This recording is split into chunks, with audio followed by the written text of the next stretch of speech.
ಅವರೇ, ನಾನು ಸ್ವಲ್ಪ ಧ್ವನಿ ಸರಿ ಇಲ್ಲ, ಶಾಂತ ರೀತಿಯಿಂದ ಕೇಳಿ. ನಂಜುಂಡಗೌಡವರೇ, ಸ್ವಾಮಿ ಅವರೇ, ಸುಬ್ಬಣ್ಣ ಅವರೇ ಹಾಗೂ ಮತ್ತಿತರ ಕಾರ್ಯಕಾರಿ ಸಮಿತಿಯ ಸದಸ್ಯರೇ, ಇವತ್ತಿನ ದಿವಸ ಒಂದು ದೊಡ್ಡ ಹಿಸ್ಟ್ರಿನಲ್ಲಿ ಬರೆಯೋ ದಿವಸ. ಯಾಕಂದರೆ ಇವತ್ತಿನ ದಿವಸ ನಮ್ಮ NACಯ ಮುಖಂಡರಾದ ಕಮಾಂಡರ್ ಅಶೋಕ್ ರಾವತ್, ವೀರೇಂದ್ರ ಸಿಂಗ್ ಅವರು ಸರ್ಕಾರ ಜೊತೆಗೆ 3 ಗಂಟೆಗೆ ಮಾತಾಡ್ತಾ ಇದ್ದಾರೆ.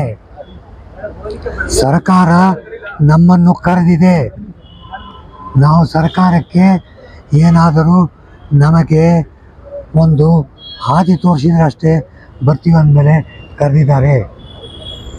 ಈ ಕಾರ್ಯಕ್ರಮ ಭಾರತಾದ್ಯಂತ ಎಲ್ಲ ಕಡೆ ನಡೆದಿದೆ. ಯಾರೋ ನಾ ಮಾತಾಡುವಾಗ ಕೆಲವು ಜನ ಮಾತಾಡ್ತಾಯಿದ್ರು, ಹೈಯರ್ ಪೆನ್ಷನ್ ನೀವೇನು ಮಾತಾಡ್ತಾ ಇಲ್ಲ. ಸ್ವಾಮಿ, ಯಾರು ಹೇಳಿದಿರಿ? ಕೈ ಮುಗಿದು ಹೇಳ್ತೀನಿ, ಎಲ್ಲ ಪೆನ್ಷನ್ದಾರರು ನಮಗಷ್ಟೇ, ಹೈಯರು ಲೋಯರು ಪೆನ್ಷನ್ ಅಂತೂ ಅವ್ರಿಗೆ ಬೇಕಾ?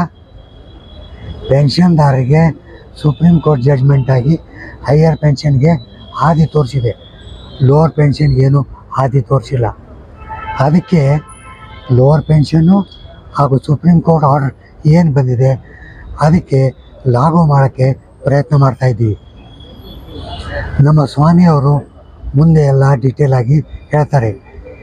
ಕೆಲವು ಕಡೆ ಏನಾಗಿದೆ ಅಂದರೆ, ಈಗ ರೀಸೆಂಟಾಗಿ ರಮೇಶ್ ಕೃಷ್ಣಮೂರ್ತಿ ಅಂತ ಒಬ್ಬರು ಟಾಪ್ ಲೆವೆಲ್ EPFO ಆಫೀಸರ್ನ ಅಪಾಯಿಂಟ್ ಮಾಡಿದ್ದಾರೆ. ಇವರು ಒಂದು ದೊಡ್ಡ ಮಹಾನ್ ವ್ಯಕ್ತಿ. ಇವರಿಂದ ಹೈಯರ್ ಪೆನ್ಷನ್ದವ್ರಿಗೆ ಏನೇನು ಪ್ರಾಬ್ಲಮ್ಗಳಾಗಿವೆ ಅದನ್ನು ಸರಿಯಾಗಿ ಹಾದಿ ತೋರಿಸಿ ಅವ್ರು ಕರೆಕ್ಟ್ ಮಾಡ್ತಾರೆ ಅಂತೆ ನಮಗೆ ತುಂಬ ಭರವಸೆ ಇದೆ. ಅವ್ರು ಚಾರ್ಜ್ ತೊಗೊಂಡಿದ್ದಾರೆ, ಏನು ಚಿಂತೆ ಮಾಡೋದು ಬೇಕಾಗಿಲ್ಲ, ನಮ್ಮೆಲ್ಲರ ಪ್ರಾಬ್ಲಮ್ಮು ಸಾಲ್ವ್ ಆಗುತ್ತೆ. ಧನ್ಯವಾದಗಳು.